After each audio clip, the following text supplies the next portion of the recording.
Hello, everybody. We are closing the curtains just to help us with the sound.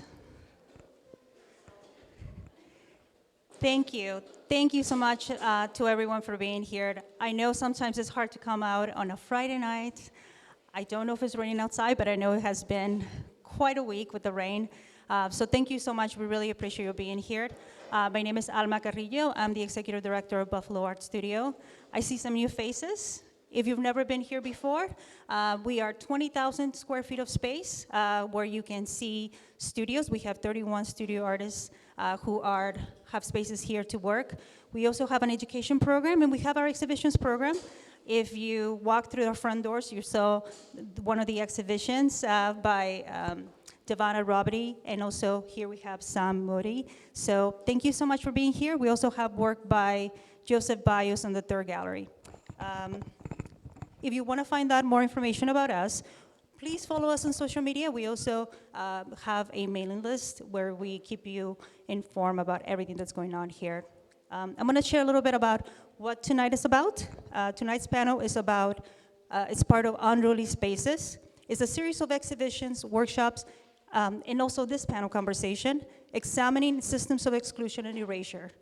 The exhibition series includes this work here in this gallery and in the front gallery, and also work that is going to be exhibiting in 2026, work by Millie Chen, Stitch Buffalo, and also by one of our guests, Victoria. Yay, it's gonna be fantastic too. Tonight is made possible by so many individual donors, but also a lot of funders who make tonight possible. So that includes MNT. We're able to keep our doors open 5 days a week and have extended hours every Friday, every fourth Friday of every month during the year, thanks to MNT Bank, and also by the Cameron and Jane Bear Foundation, the Community Foundation for Greater Buffalo, Erie County Cultural Funds, Down Ruth Fund, the Ralph C. Wilson Jr. Foundation, the Andrew Wolf Foundation for the Visual Arts, and the New York Council on the Arts. And now, I would love to introduce our moderator, Rahwa Ghirmatzion, and she's the Senior Policy Fellow at the Just Solution Collective, a national climate organization that partners with communities disproportionately impacted by climate change to turn their priorities and ideas into policies and laws. You will find more information about Rahwa and our other panelists on those sheets. They were passed around. If you don't have a sheet, please raise your hand and we'll make sure that you get one. Thank you. Good evening. Oh, thank you. Good evening. Oh, good. You know what? We have to feed off of the audience. It is such a pleasure to be here with you tonight. And thank you so much to Alma Carrillo, who is the fierce leader of Buffalo Art Studio and a dear friend. And I just love this wonderful room that we're in this exhibit. Yes.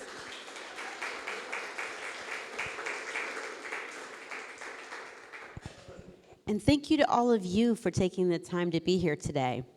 So tonight's panel discussion, Blue Jeans and Black Hair, Decolonizing Fashion, will feature artists, academics, and activists discussing fashion within its colonial context, acknowledging that the fashion industrial complex is and has always been a colonial enterprise, even as it appropriates indigenous, Black, and brown aesthetics, industrial complex culture, spirituality, and technologies. The fashion industrial complex actively employs destructive environmental policies, exploitative labor practices, and unequal profit distribution. And it is my pleasure. Also, I will add, fashion is also still wonderful in how we express ourselves, and it will bring us together. And what we're hoping to seek today is there are better ways of doing really everything. It doesn't matter what sector you represent, but tonight we're going to talk about fashion in particular. And we have a wonderful, wonderful group of panelists tonight. And give me 1 second because I have the wrong thing. I will introduce them one by one. Dr. Reed is an assistant professor in the Fashion and Textile Technology Department at Buffalo State University And her research focuses on addressing garment sizing, inconsistencies, adjustability, and promoting sustainable garment construction practices. Dr.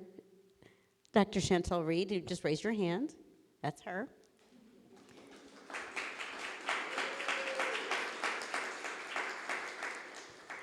We also have Erin Habes. She is a faculty member in fashion and textile technology at Buffalo State University, where she has mentored countless students and serves as director of the university's signature runway fashion show. Erin?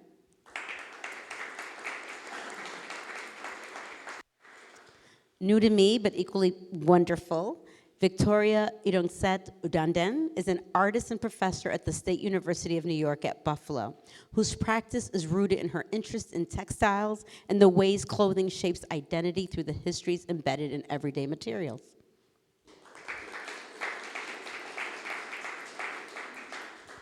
And last, but certainly not least, we have Yayi Dia. She is an entrepreneur, model, strategist, and creative who brings her expertise to the Los Angeles beauty tech brand Lucia Inc. and works as the media and PR manager for Buffalo Fashion Runway in 2024.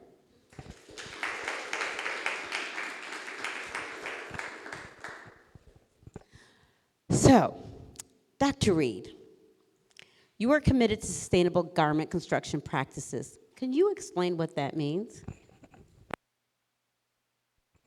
So, thank you for everyone for being here. So what that means is just being able to think differently and think critically about how I'm designing, how I'm creating, and the things that I'm using. So, for example, looking at adjustable clothing that actually lives longer with us as we grow and as we decrease. This is clothing that is better made, not fast fashion, that is better made, and things that are in our closet that we can use longer, and instead of just throwing it away. Also thinking about capsule clothing, so pieces that can, instead of just those one-off pieces, thinking about things that you can use multiple times with different things in your closet, so it becomes new again. And then also thinking about in regards to how I teach in the classroom. So just making sure that students are being a little bit more responsible, because my thought process is, if I know better, then I should do better. And if I'm in the classroom, then I should also be able to teach those students that are now going to be those next designers or within the fashion industry.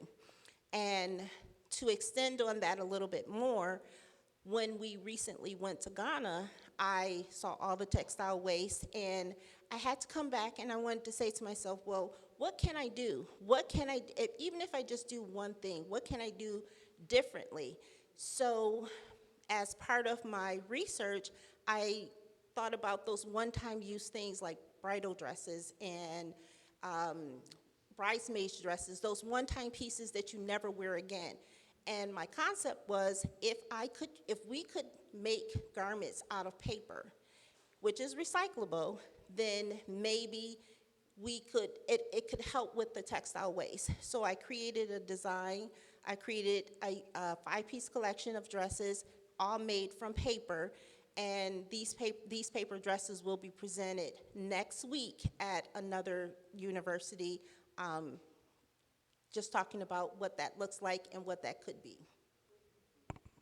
That's fantastic. Thank you. Erin, you and Dr. Reed took a group of Buffalo State students to Ghana earlier this year. What were your goals for that trip, and how did the students react?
Hello? Did anybody hear any of that? Because I really can amplify my voice. Okay, fantastic. Okay, hi everybody. How's everybody doing? Awesome. Okay, great. Recap, Ghana, 11 students.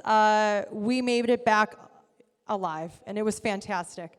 The trip was really life-changing, I think, for the students and for us. And we really, we spent a long time really curating this trip with heart.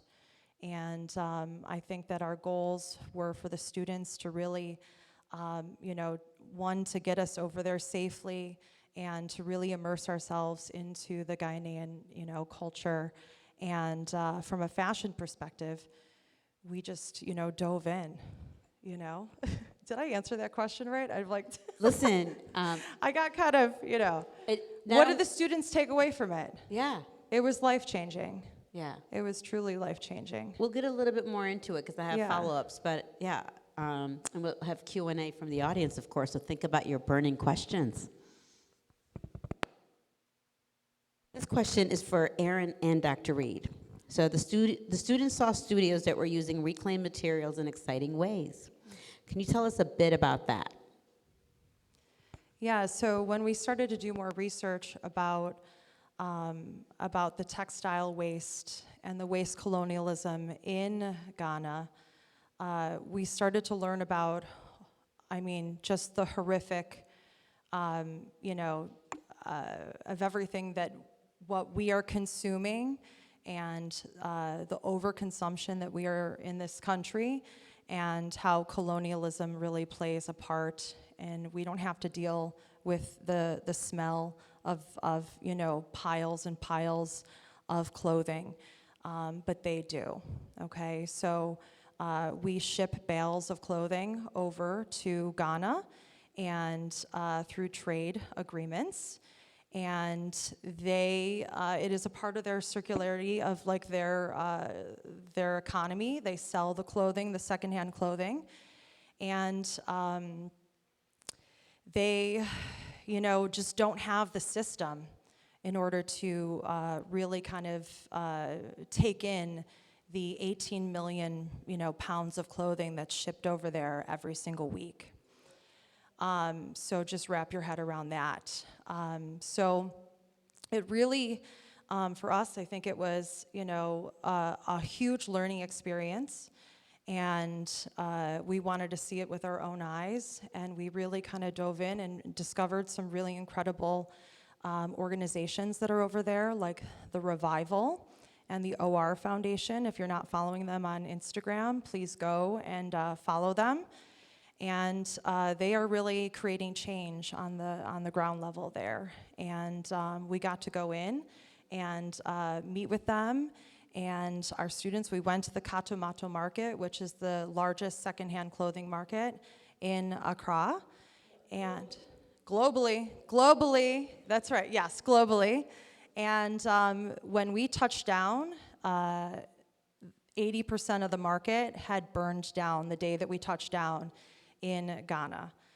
And it was, part of our trip. We were supposed to go and see this. And, but even though we still were able to go and see this, and we met with Yayara, who is the founder of the Revival, and he brought us into the market, and we were able to see everything and just hear from them about what the struggles are and how much, like, everything that we consume and produce and over this overconsumption and how really it is affecting them and their way of life over there. And so, yeah, do you want to add? So just imagine you look out your back window and all you see is a big pile of trash. And the smell is so horrific, and you had to smell this every single day. We can talk about it in classroom all day long, but until you actually experience it, there's no getting away from it. And I think the students came back with an appreciation. They came back, they saw the people, even after Katomato Market had burned down, the people came out and they didn't say, okay, I'm not going to work today. They found a space, and that's where they were. Because just thinking about it, if they don't sell today, they're not making money to go home to feed their family or their children. So I think the students saw this, and even with all of that, they had smiles on their face, and they were happy to see us, and they were Americans, and they were really happy to see us. And just being able to see, I mean, I learned something. We all, as adults, we learned something. But those students, just being able to see them, see it through their eyes and see what they were learning, it was not only life-changing as an adult, but it was life-changing as instructors and as teachers, because we actually see them as being the future. And they came back with a whole new attitude, a whole new appreciation. Thank you so much for that. I might come back to you and ask a question. I'm going to move on, but yeah, how have the students, since that experience, used it to be a catalyst for change, and understanding that everything is interconnected? I'm going to come back to you on that. So think about that. Yeah, marinate on that a little bit, because I think it's so important for all of us to understand how interconnected everything is. When we talk about climate change and climate solutions, it's not just about what's happening here, it's about the entire world. This is a climate crisis that is a global issue. I'm going to move on to Ms. Victoria here. Your work examines the ways discarded garments and foreign-made goods complicate cultural identity. How does your work move this conversation about fashion into an academic sphere? And how do the objects you make participate in this conversation? Hello. Well, thank you very much for being here, everyone. I don't know where to begin, because since, my friends were here talking about Ghana, I was just in Ghana working on a project in Kantamanto Market all summer. So also looking at all of the complicated histories around discarded clothing. As an artist, I have been doing work with secondhand clothing for over a decade now. I'm actually from Nigeria, so I started sort of investigating this industry in Nigeria. And at the onset of my work, I was more interested in how basically more like Nigerians over dependence on imported clothing. And this ranges from, the African prints that we know about, the embroidered textiles that we refer to as laces that we wear for all our parties and traditional ceremonies. But also the secondhand clothing market, which actually started getting dumped into or being brought into Nigeria in the early 60s. This is early post-colonial Nigeria. At that time, I stumbled during my research on a fashion designer by name Sade Thomas Fayem. She was narrating how difficult it was for Nigerians to wear traditional clothing. Because think about it, this is early 60s. Everyone is aspiring to this notion of modernism that was, preached to them by the colonial powers. And so, of course, the elites who traveled out of the country started sort of bringing these, clothing in. But what is most fascinating is the idea of the secondhand clothing started on the basis of humanitarianism. And, okay, it's too loud? It started on the notion of, humanitarianism.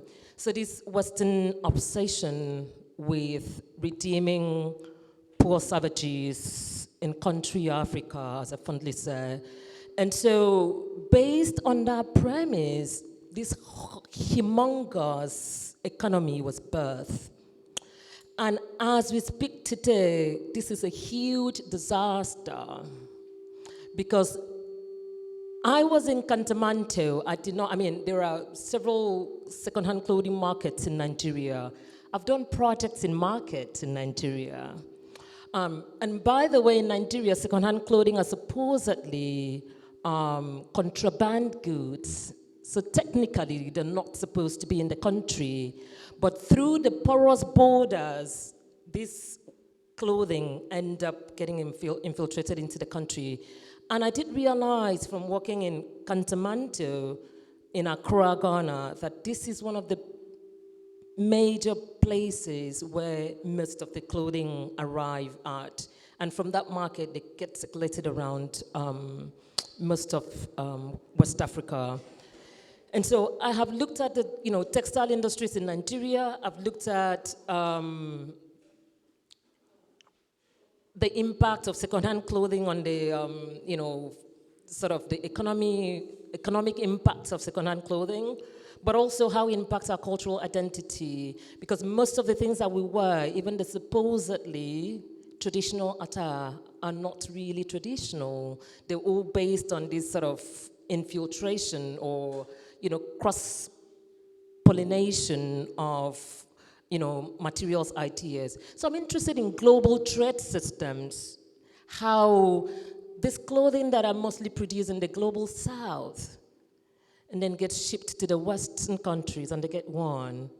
And somehow they end up being dumped back in the global south as West. So I'm interested in material histories, the historicity that's embedded within these objects as they move across these geographies. And so while I was in Accra, I was looking at the impact of the clothing within the market. And while in the market, I also realized that the burden of this market also falls on the back of women. So you have the women in the market who move goods around the market. They're referred to as the carriers. And these women carry humongous load on their bodies, sometimes bales of clothing with babies on their backs. There are basically, the transportation system that happens within the marketplace. And so I was interested in them and their stories, so I worked with a lot of them in the market. So at the end of all my research, spending time in the market, working within the market ecosystem, working with the tellers in the market, I also work with Revival Earth. I joined All Foundation. We went to the beaches, are completely messed up with used clothing and plastic bags. So every week we would go beach cleaning, where was literally pulling clothing out of the beaches. And these are polyester clothing that do not disintegrate, so they're all stuck in the ocean. And so at the end of the day, some of these cast off, I was able to create a project. I had like a red carpet runway within the market. And maybe I'm gonna stop there and we can talk more. First of all, I really just want to thank Victoria because she showed you like the really big loop, right? And the extraction that takes place. And I'll talk a little bit in a moment about where the wealth gets created, and it's not off of any of the people that she just named. But we're gonna go to our young entrepreneur, Yai. So Yai, you're part of the Buffalo Fashion Runway. How are you seeing designers and creatives using and reusing materials? And do you think this is a response to increased awareness of the environmental impact of clothing production and the waste of fast fashion? And do you see designers using their creative voice to reclaim? Hi, everyone. Good evening. Hello, can you hear me okay? Okay. Honestly, I really am inspired by the constant journey of young designers and creatives that they have to pursue the challenge and combat that comes with the environmental and cultural impacts of fast fashion. I honestly studied very many Black fashion powerhouses who attribute a lot of their fashion entrepreneurial journeys to their impoverished or humble beginnings. And I think about people like Dapper Dan or Law Roach, who do these things, who talk about their journeys along the way, and it does not include fast fashion, frankly.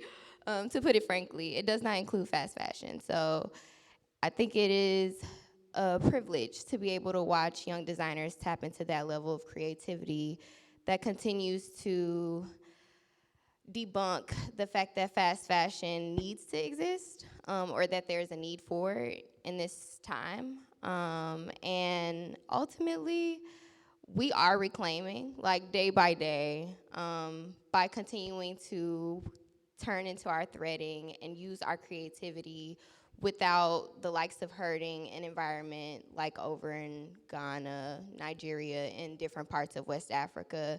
I mean, we don't speak all the time about your Congos and your Sudans who are also really suffering from the implications of fast fashion. And ultimately, as a young creative, like I said, it's an honor to be able to move around that. It's a cultural build to be able to recreate pieces or sew that little patch in the hoodie, to be able to create character around a piece of clothing. Thank you so much. You know, the young people always give me hope.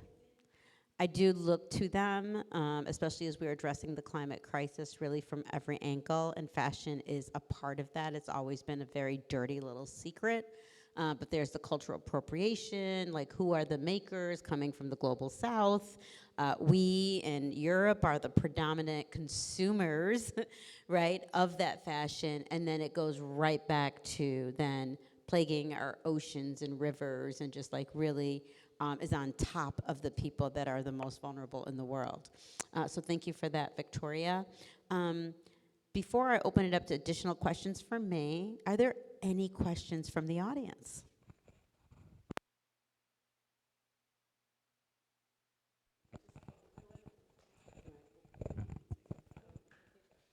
It just popped into our head sitting here. China.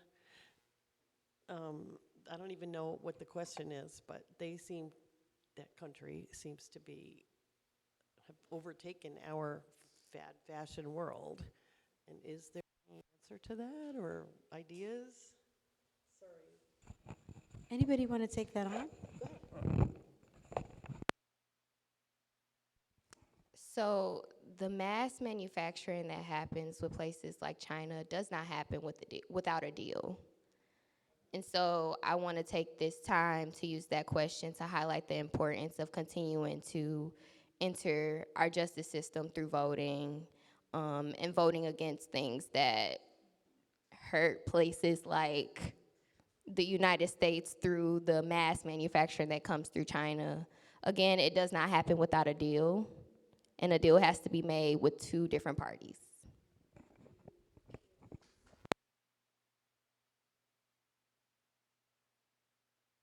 Any other questions from the audience? I wanted to say something in addition to, so just in terms of thinking about China, we have to understand, I think sometime in 1918, the garment industry workers in America went on a strike. And most of them were mostly women from Europe who were working in this garment industry. This was in Chicago. And that strike escalated quite a bit, and eventually they were able to make some deal. But what we do have to understand is most of the deals that were made during that worker strike did not translate to other parts of the country or parts of the world. And today, production had since moved from the west to the global south because most of these companies are seeking out cheap labor to produce, their products. And as a result of that, there is a huge impact on the backs of the women who work in the garment industry. We all heard about the Bangladesh textile industry that collapsed and lots of people died, most of them women. So we do have to understand that there is an intersectionality with all of these systems. We have to think about the role of migration, immigration, with labor, as well as with global trade systems. There is a post-colonial trade system that has always been, in play, and that's what we're living through. And it's as a result of this system that Africa becomes a dumping ground for all kinds of West from the Western countries, unfortunately. And so when we're talking about China, we also have to think about sort of the conditions that has brought us to where we are. And now I'm not even sure where we're going. Thank you for that. So honestly, my question's not super clear in my head either, because it's more sort of a commentary on my personal feelings about fashion at this point, which is very much at odds with it. And that's just because of what we're saying. There's way too much stuff in this world already. We're kind of consuming the planet beyond our needs. And fast fashion is a factor there. And then simultaneously, globalism has devalued most of the fashion that's output at this point. So the sort of tailors and trades of the past that used to put out such beautiful things that took time and had value no longer exist. I can't even find it. So honestly, I'm shopping for secondhand goods and wearing a lot of old clothing at this point, just because of those two things. Does anybody want to take that on, or I can reframe the question? Yeah, I think that's a really important point, but I think I would argue, right, that fashion has always been part of an expression of who we are as human beings. And oftentimes I cannot lift up the women, whether it's in the global south, whether it's in South Asia, whether it's in Africa, and the children that are being harmed by this. And yet, we as humans, we're artists, we're creatives, we have self-expression. So maybe the question really is, how can we do both? How can we both be good stewards to Mother Nature, but also continue to be creative and expressive? And what are the ways that we can build an economy that is healthy for everyone involved?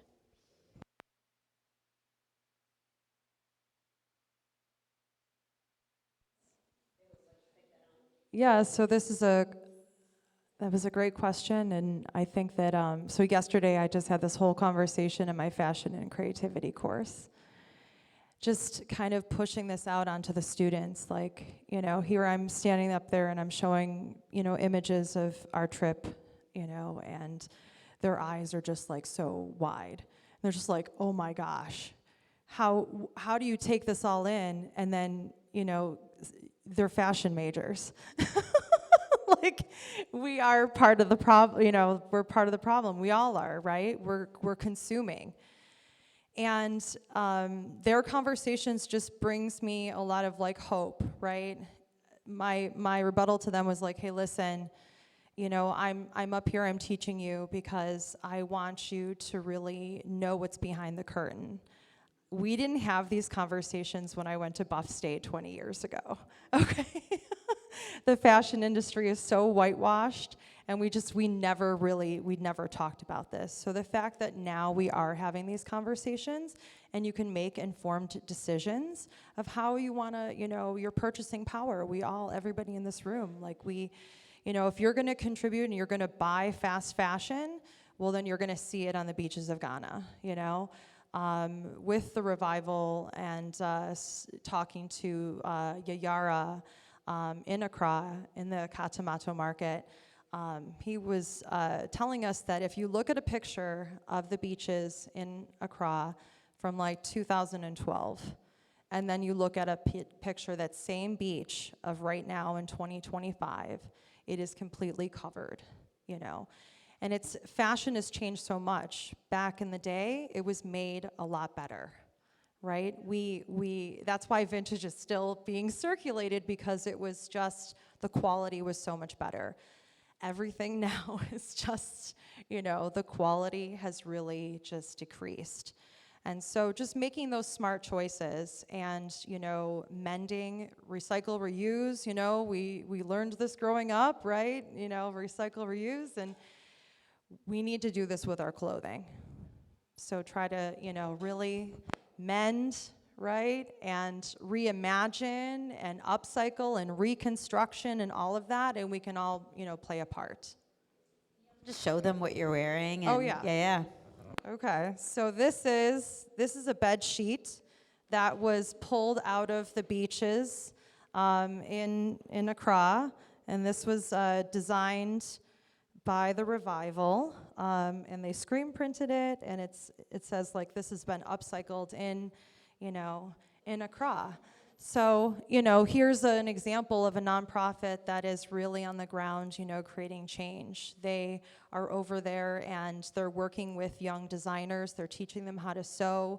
They're going into the Katamata market, and they're reimagining everything. And I think that that's really inspiring. And our students came back, and they're not contributing to fast fashion. They're not buying fast fashion. They are really, changing their ways, and we have as well. So one step at a time. Just in addition to that, that's a great start. I mean, I think the work that Revival Earth is doing is quite an important work and needs to be done. I don't mean to be doomsday, but but honestly, the weight of this problem is beyond any level of recycling or upcycling to solve. Hundreds, tons and tons of clothing get dumped down in Kantamantu every week. While I was in Ghana, the Guardian newspaper in the UK had an article that was talking about used clothing being found in the wetlands and how this is impacting lots of, the ecosystem in the wetland. And they specifically call names of companies, H&M, Primark, Marks and Spencer. They named the companies because when we go collecting all of this clothing from the beaches, one of the things that these organizations do is they pull the logos of the companies into trying to find a way to hold them accountable. Unfortunately, I don't think that Revival Earth or any organization can upcycle their way out of this problem. I think that a drastic measure needs to be taken if at all anybody cares. And I think, from the African side of things, as someone who is from country Africa, I think that the government in Africa needs to also put their feet down. I know that there was a time that the Kenyan government tried to stop the influx of used clothing, and Trump in his first administration, wait, are we being recorded? Anyway. Placed some trade embargo on Kenya. So there's a larger system behind all of this situation we're talking about. And if the issues are not addressed fundamentally, I'm afraid I'm not sure what the future is. I don't mean to, but I'm just being as practical because I've lived through it, I've done work in this area, and anyway. Thank you.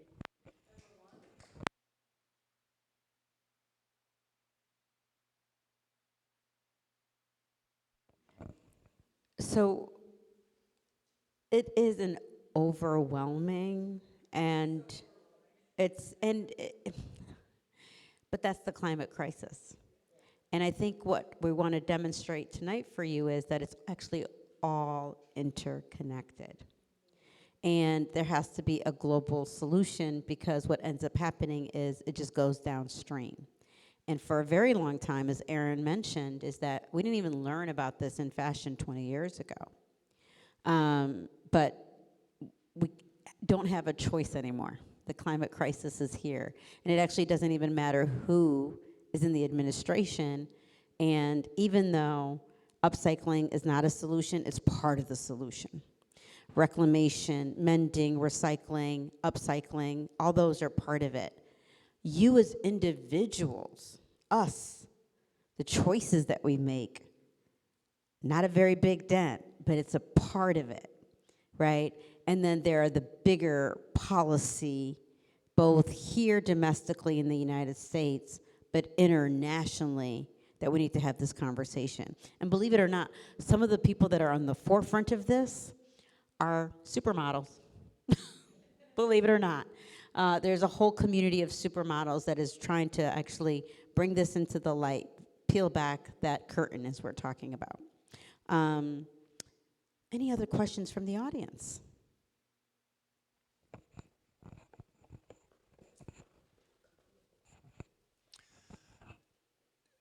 So you've talked about this dumping of clothing in Ghana and Uganda, I believe, and who's doing it? Is it the no, seriously? Are these, and what are the source materials? You say used clothing. Are these remnants of factory waste as clothes are being made at the beginning, or it's people or organizations that have collected used clothing and can't repurpose it wherever it's in the U.S. where it's being collected, I guess, and then just dump it overseas? How does that chain work exactly? I think I missed something along the way. And what can we do to maybe put pressure on those parties who are doing that to stop doing it or do it less? I'm not sure if I know the answer exactly who's doing it, who's the power that's doing it. But just think about when you go through your closet and you decide, okay, these things I don't want any longer. I'm going to send it to Goodwill, or I'm going to send it to Salvation Army. Only a small percentage of that clothing gets resold in the store. And the rest of the stuff gets piled up and sent somewhere. And then when it gets sent to wherever they send it to, these are the pieces that actually end up in these other countries. 2011, I did a project in Venice, and I was interested, having worked across Western East Africa, investigating the second-hand clothing market. So when I went to Europe, I was interested in trying to understand how this clothing ended up on the continent. I got introduced to a Catholic organization. I think I started by talking about notions of humanitarianism, one of the Western obsessions. I think the idea here that Africa needs to be rescued is part of the narrative, right? So I got introduced to a Catholic organization that collects clothing in Italy. This is in Mestre, Italy. And they would sort their clothing. So they took me through their process. So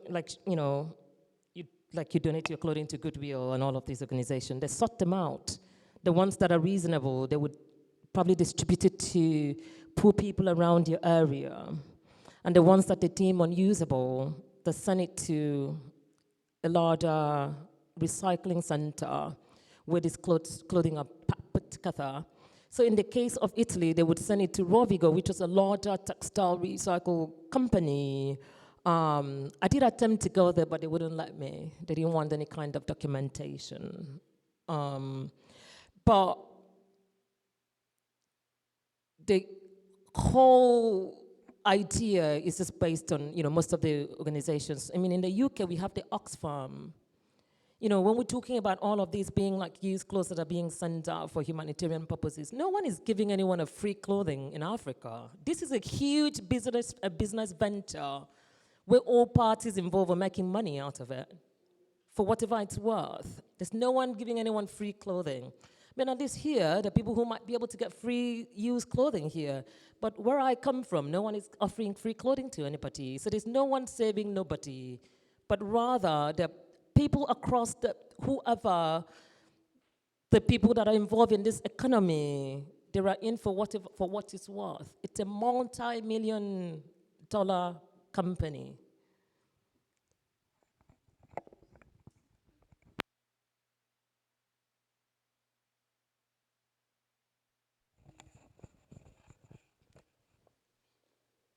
To what degree is batik and tie-dye and some of the, I just call them the more traditional processes, still practiced? Traditional processes that are applied to creating fabric for clothing.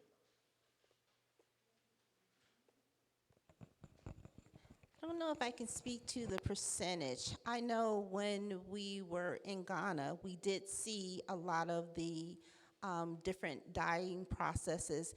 And when they were using those dyeing processes, they were using mostly the natural dye. So I can't really speak to the percentage. A lot of the dyeing process just overall is definitely a big problem because, again, that dye is, chemically based, and it ends up in the water as well. So I can't really speak to the percentage, though.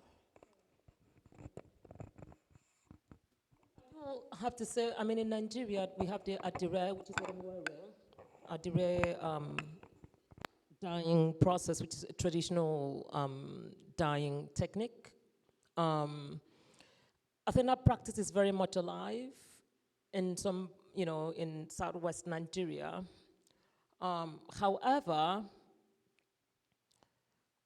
we know that today some of these print too are produced in China. There's a stiff competition coming from China. Even some of the woven textile pieces, I mean, like the kente from Accra, we have some printed version of the kente today that's being produced in China. So it's quite fascinating when you think about like the traditional practices and how much we want to keep some of them alive, and the people who've been in this industries generationally are working hard to keep them alive, but there is this stiff competition that's coming from China as well, where it does pose a threat to these traditional industries. Yeah, I think it's important to also note that Rwanda, they stopped the trade agreement with accepting used, secondhand clothing. So that government, said no, right, to the United States. And there wasn't much about this, and I think in the news, but there was a lot of ramifications that happened to that country because they said no.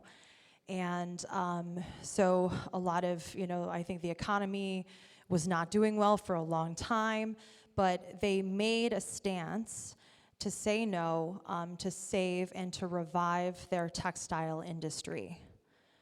And that's a really powerful move, okay? And now the textile industry there is thriving. So that's a great example of, when you stand up and actually, create your change, then, the positive, comes through. Yeah, I really appreciate that answer. Like in the short term, you might lose, but in the long term, everybody gains, right? And so I think we kind of have to like really switch our minds, our mind frame around it. Thank you. I was wondering, I think this is all very interesting, but I see the conversation centering a lot into the consumption side of the equation. And I was wondering if you see any changes in the production side. I mean, these large corporations, right, they have these goals. And, what in environmental sociology we call the treadmill of production, right? It's a never-stopping goal of producing at a large scale and pace. And do you see any changes from these large corporations in this pace and scale of production? Or what would it take for them to really transform or have like a paradigm shift in terms of their production goals so that so that there's not all this clothing being produced and then we don't have all that waste? Yeah, I mean, production is going strong. We're consuming, we're on that consumer treadmill.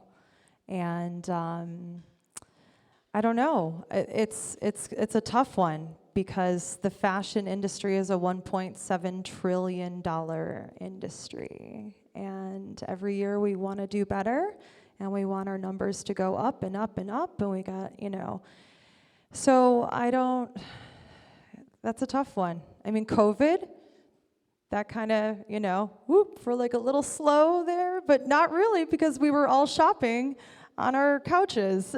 So, yeah, it's not stopping, but I think that if you look at trend forecasting, and what they're forecasting in like 2035 is this return to craft and to handmade. And so just kind of like sit with that, that hopefully once we get to that point, maybe there's the anti-pushback.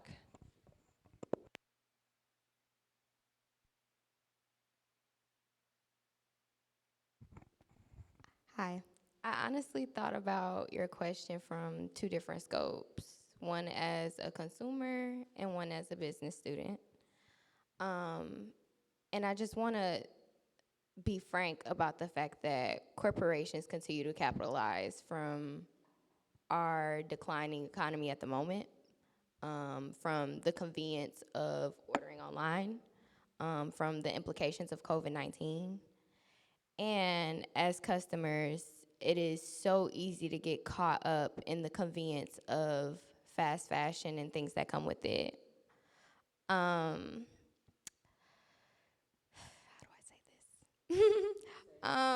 this? Yeah, me trying to censor a little bit, but no, honestly though, there are, like I said, corporations that are capitalizing from this. And so overconsumption being ultimately systemic, when we do things like have a pandemic and it turns into losing jobs, it is easier to order your clothes online. So with the times as they progress right now, yeah, the overconsumption of social media and the ads of these clothes, yes, they do snowball into the overconsumption continuously of clothes manufactured at these large capacities. And I just wanted to say, I wonder, is there a way to hold the corporation accountable? I think that's one of the strategies that I think a lot about. Because without which I'm not sure there would be any progress. I mean, if they lost some money because they've been held accountable, maybe there would be some recourse. That's one way I would think about it. Because as I'm thinking about production, I'm thinking about organizations like Temu, Shein, all of this. These are recent producing companies are just constantly bombarding you. Oh, $5 a piece, like just sort of, it's incredible, right? So how do you hold the companies accountable for this hazard? Which I think is one of the things that some of these organizations are doing in Accra, the O Foundation. They collect the labels, and they've been trying to see how they can actually use that as a basis to hold these people. Like we're collecting polyester clothing from the beaches of Accra. The whole water system is completely messed up. And then from collecting, they're trying to collect data because we respond to data, right? So they think that if they have enough data to actually put out information as to how many, possibly the amount of clothing that might be coming from H&M, for example, from Marks and Spencer, from Zara, maybe there's a way to get Zara involved in the process of cleaning up their mess. And without doing that, I don't think the company would care at all. But if the company were to spend billions of dollars trying to rescue or resuscitate the problem or solve the problem that they've caused, they would rethink it because they're losing money. Because you know how they run. It's all about the numbers, right? Thank you. I've got one. Oh, go ahead. Sorry, just to add a final comment to piggyback from you. Honestly, look into corporate social responsibility as an individual. Look into how you can hold these corporations accountable for their practices of sustainability. It is so important as consumers because we are, like Erin said earlier, the purchasing power. Like, we are who are funding these things as well. And so we have to be individually accountable for making sure that the corporations we're buying into are actually sustaining those good practices. Thank you. Got one last question. I have some questions, but I just want to make a statement too that many years ago I said to myself, because I don't like all the fashion that they're producing out there now, that I love the vintage quality, so I heavily buy vintage. And ironically, a lot of people do. I recently spoke with one of my daughter's friends, and I mean, this is a girl in high school. She said that there's a trend for young kids to buy vintage also. So I guess I came in on the middle of this. I don't know if I missed something, but what exactly, you say hold the companies accountable. What would you like us to do? I mean, people of course are gonna buy clothing. I like that I shifted from buying them in the retail store, and I'm not an online person whatsoever. I have to try things on. So, I mean, I'm holding down some of the stores because I don't know that I could ever go to shopping online or whatever. But also the disposal process. Now, to me, holding a company accountable for disposing of it, what does that look like? Because for me, I'm thinking, well, why, how, why don't they just burn it or something? I mean, why is there, I mean, not to be funny, but yeah. All right, who's got answers here? That's a great question. It's a great statement. My short answer to that is to boycott.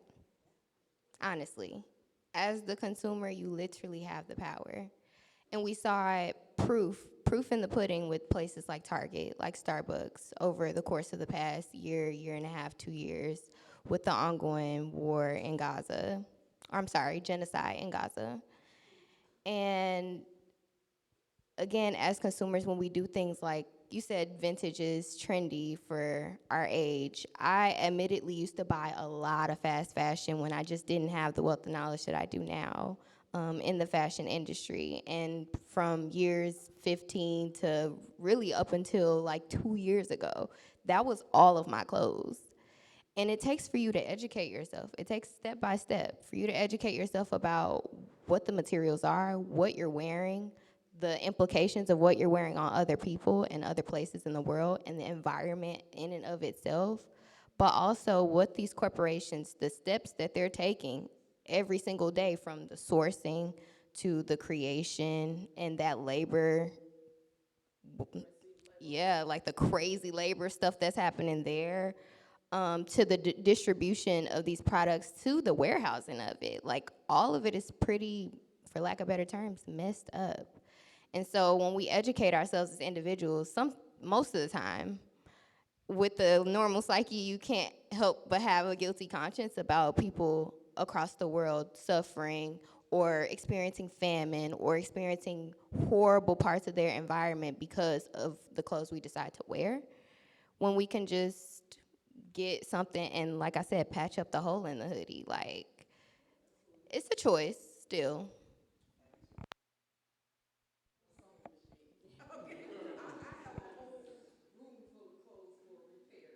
I mean, just also talking about burning, I do also want to mention that in Accra, Ghana, there was a huge mountain of used clothing in the middle of the city, close to the market, close to Kantamantu Market. This landfill, I think in 2024, they started trying to burn it down. It started, like, it grew over time from a small pile into it's like literally a mountain. They tried to burn it down. They burnt it for over a year. It kept burning for over a year, and now it just remains like a huge mountain. So literally now they had to move, and this is by a canal. We're talking about clothing here. It's also one of the things that I realized, that even while I was in Accra looking at the second-hand clothing market, one of the biggest menaces that we really do need to talk about is plastics. The canal, the landfill is by canal, and this canal it's just across from the other side of town from the market, completely overtaken by plastic bag and used clothing. The beaches we're talking about is not just used clothing, plastic and used clothing. So there's a lot that we need to sort of think about in regards to all of this issue. Yes, tonight we're sort of focused on fashion, but there's a lot more to this issue. We can go on and on. Chemical waste. There's a lot of things that's getting dumbed down on the continent of Africa. Computer waste. It's a whole different industry. Even in Accra, I'm talking to you, we're talking about Kantamanto on one side. There's other side of the market that is focused mainly on E-West. So there are, I mean, all of this to say that there are issues, and I think that larger conversations need to be had on where to begin to undo. Because we're still doing, I mean, we're all contributing in our own different way. I'm an artist, I make work, I use this clothing. All the efforts, the upcycling, whatever we can do, it's all great. But I think that larger conversations need to be had on how to begin to actually undo. And by holding these companies accountable, if Zara was to spend billions of dollars evacuating their textile waste from the beaches in Accra, for example, there's nowhere they will not rethink that process, So, I mean, I think there are ways that accountability can take place, but we haven't started the process of undoing. And until we get to beginning to actually undo, I'm not sure where we're going. I'm sorry, because I feel like we're just like throwing all of this at you guys. We gotta do better. But like, let's just like rethink things for a second, right? We're in Buffalo. We came back and I was like, all right, I gotta like do something. I'm like, what if Buffalo became like a circular system, like for all of our recycling, like clothing waste and everything, right? I'm like, that seems like something like we're an awesome city, okay? We've got amazing community and people. Like, what if we just like all banded together and like solved our problem of waste? Because it's really interesting when you start to kind of break down even like the secondhand clothing just here, right? We have vintage shops, we have like Second Chic, and we have all these, these vintage shops and these secondhand clothing stores. But when people don't buy the stuff from them, they donate it, but there's a kind of like a break in the link, because now Journey's End is overflowing, right? So we need to come up with solutions, even in our own community. And so I think that that's the bigger conversation. We can talk about what's going on globally, right? And it's so overwhelming. It really is. And we came back and I'm like, I smelled it with my own nose. Like, it's crazy. We don't have to live that reality. They do, and it's horrible. But what can we do here? So I just challenge everybody, like, wouldn't it be awesome if everybody in this room came together and said, like, okay, let's do it. Let's get all the sewing machines together. And let's, there's this incredible company in LA called Sway. And you guys know Stitch Buffalo, right? So Sway, people drop clothes off. And they have created a system to take all of the towels and dye the towels and then make them into really cool jackets. Like, what if we did that here? I think that would be amazing and, awesome for our city. First of all, please give this amazing panel a big round of applause. I know they've got your heads all, just full of questions and different things. We still have 1 more hour to continue this, so there'll be food and drinks and more conversation. I'm in climate policy. I am not in fashion. I just like it. But there are things that we can do. First of all, New York State has passed the most comprehensive climate law in the country. It's called the Climate Leader and Community Protection Act. And we need all of you to show up and hold Kathy Hochul accountable to implementing that climate law. And so we could do the amazing solutions that these folks talked about. One of those is we passed the cap and invest, right? Make the polluters pay. We can make them pay, because if we start making them pay, maybe they'll start thinking of alternative solutions other than the dig, burn, dump, which is our entire production line, right? And so there are things that we can do. So please, get involved in climate policy. The other thing, too, about, there's only so much reclamation and different things we can do. Vintage is great because when you look at a wool coat, it's wool. When you look at whatever, it's that. But there's so much plastics now ingrained, even in things that are supposed to be natural fibers, right? But there's a big movement right now to go back to natural fibers. It's actually better for us. The other thing about burning we don't want to do, there's a lot of formaldehyde, anti-inflammatories, all these kinds of like different cocktails baked into our clothing, unfortunately. But you know what? I don't know, maybe mycelium eats plastic, so maybe there's a whole composting metaphor that we need to use there. Anyway, we're amazing creative beings. We can actually think of creative solutions, but the biggest thing that we have to do is get back to localism. Local economy, circular economy, indigenous lifeways and indigenous practice. Thank you so much for your time. My name is Rahwa Ghirmatzion, and I'm gonna take it back to Alma to close us off for the evening. Okay. Thank you so much to the panelists. That was a lot of information for us to digest. We learned a lot. I think one of the things that, as continue what everybody said is, educate yourself, really follow the money, follow how things are made, and then you will really decide what you want to support, and I think that can make a huge difference in how you move forward. Before we leave, I also wanted to make sure that, as Rahwa said, we have an extra hour, but also remind everybody that Victoria's exhibition is going to be here in January, so we are excited about that. I hope you will join us for that, and I know that there was a shout out for Stitch Buffalo, who will also be exhibiting in our community space when the second month in February, when Victoria's work is up. So I hope you will join us for that. If you're not part of our mailing list, please join. We have incredible events throughout the year. We love to have you here. We throw great events, and we have great conversations. Thank you so much, everybody.